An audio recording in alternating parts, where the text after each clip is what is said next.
त्वरित महत्त्वाची कामं पूर्ण करायची.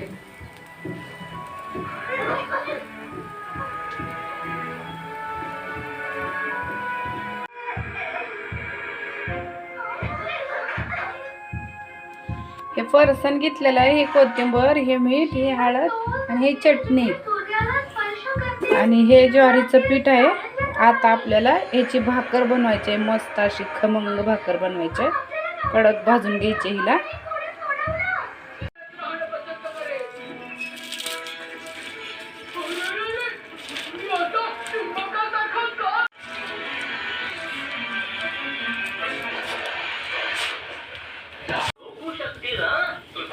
आता ही एकत्र करून आपल्याला ह्याची भाकर थापटायची आहे छानपैकी आणि खमंग भाजून घ्यायची आहे.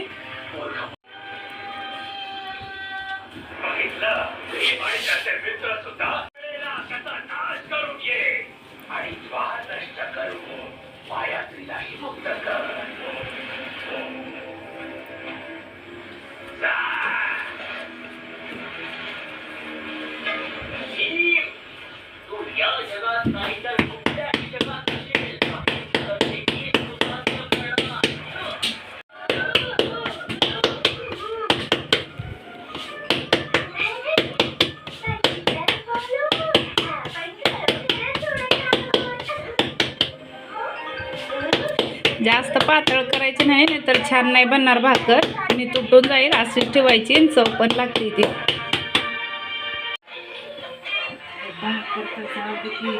बंद कर बंद कर बंद कर. अरे अरे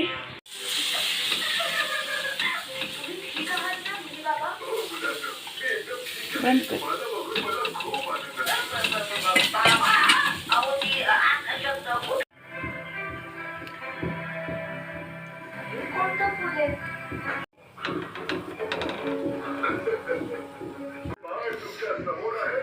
हे बघा भाकर असे झालेले आहे. मी ह्याचे तुकडे करून घेतले ती. हे बघा, चटणी सोबत खावा, कशासोबत खावा, एकदम टेस्टी लागते आणि छान पण लागत.